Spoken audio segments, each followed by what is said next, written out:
donde las sombras cobran vida, se ocultan secretos sin nombre y verdades que nadie olvida.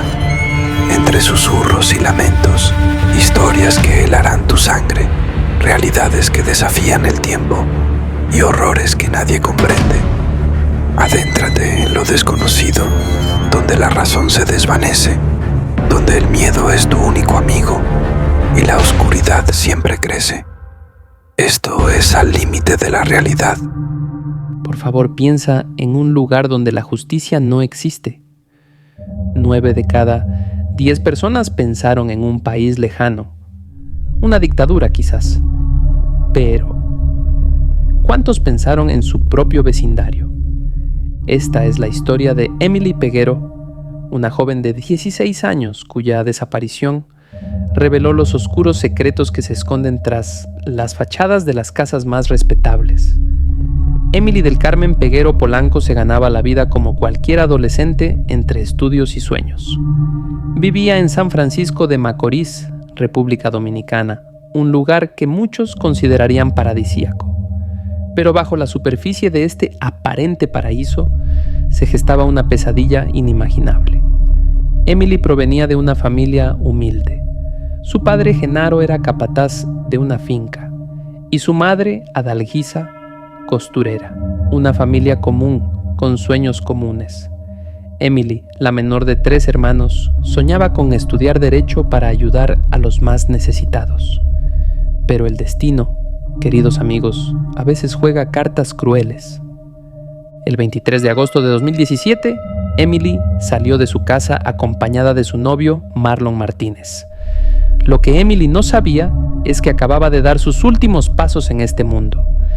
Marlon no era un chico cualquiera, era el hijo de Marlene Martínez, una influyente política local.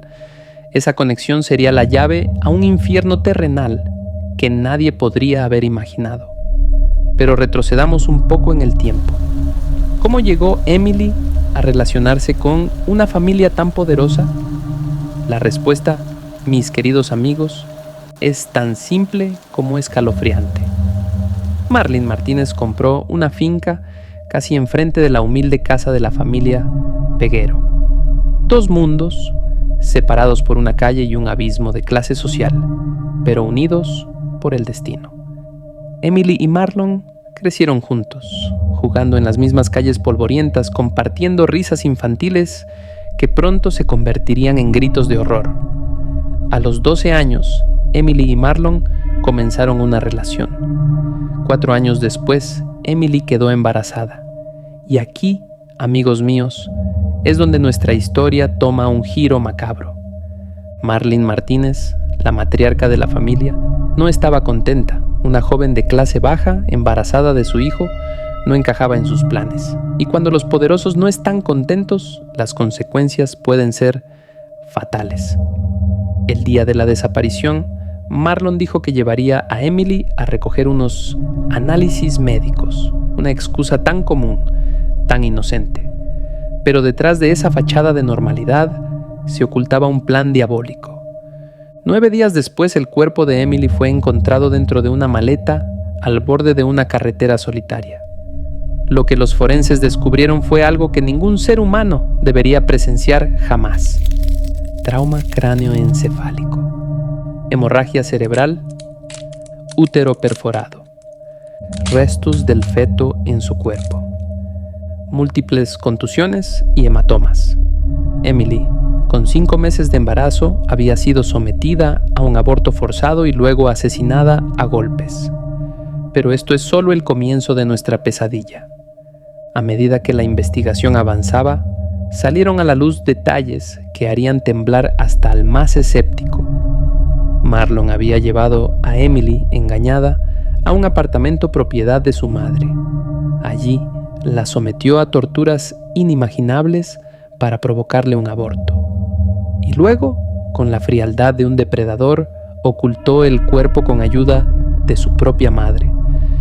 Pero la verdadera pesadilla apenas comenzaba.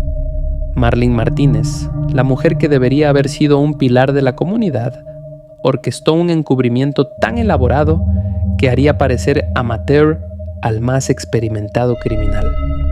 Usaron sus influencias políticas, manipularon evidencias e incluso llegaron a dar una conferencia de prensa fingiendo preocupación por Emily. Imaginen, si puedan, el nivel de frialdad necesario para pararse frente a las cámaras, con lágrimas de cocodrilo, mientras el cuerpo de tu víctima se pudre en una maleta. En ningún momento mi hijo y yo hemos dado la espalda a la situación, porque ya ella era parte de nosotros. Ella era la novia de mi hijo.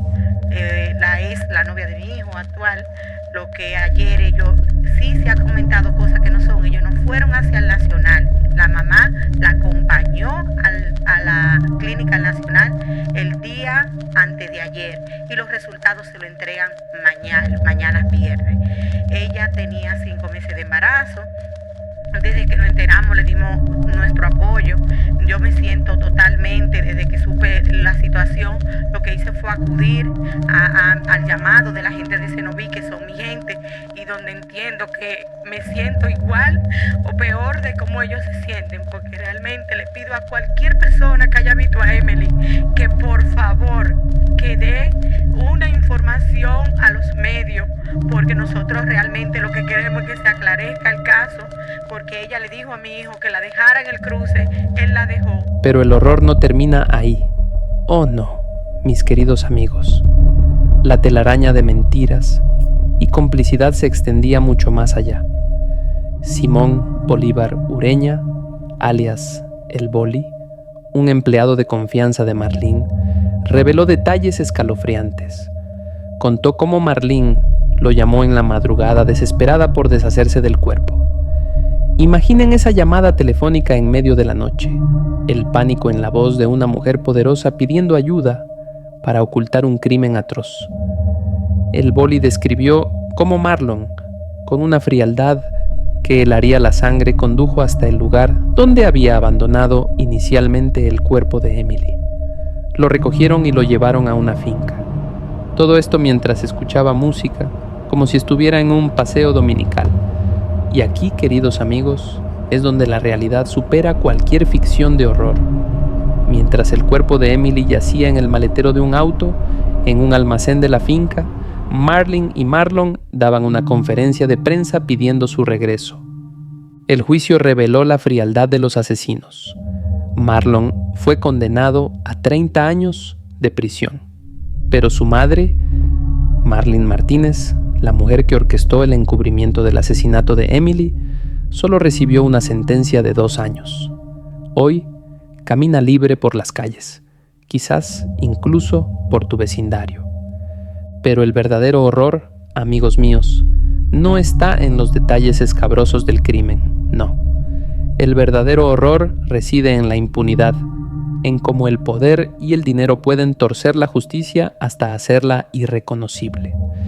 El caso de Emily Peguero nos recuerda que a veces el verdadero monstruo no es el que se esconde bajo la cama o en el armario. A veces el verdadero monstruo vive justo al lado, escondido tras una sonrisa amable y un cargo respetable. Piensen en ello la próxima vez que salgan a la calle y vean a sus vecinos. ¿Realmente los conocen? ¿Qué secretos se esconden tras sus puertas cerradas? ¿Cuántas Emily Peguero hay ahí fuera, silenciadas por el poder y el dinero? El caso de Emily Peguero sacudió a República Dominicana, pero su eco resuena mucho más allá. Nos recuerda que la justicia, esa idea que creemos sagrada e inmutable, puede ser tan frágil como la vida de una joven de 16 años. Y mientras Marlene Martínez camina libre, mientras los poderosos siguen manipulando el sistema a su antojo, nos queda una pregunta inquietante. ¿Cuántos más tendrán que sufrir antes de que realmente hagamos algo? La próxima vez que escuchen hablar de un caso de corrupción, de abuso de poder, recuerden a Emily. Recuerden que detrás de cada titular hay una vida destrozada, una familia rota y un sistema que ha fallado a quienes debía proteger. Y tú, que me estás escuchando ahora, ¿qué harás la próxima vez que seas testigo de una injusticia? ¿Mirarás hacia otro lado o te atreverás a alzar la voz? Te ha hablado el cuervo y esto es al límite de la realidad. Te deseo buenas noches.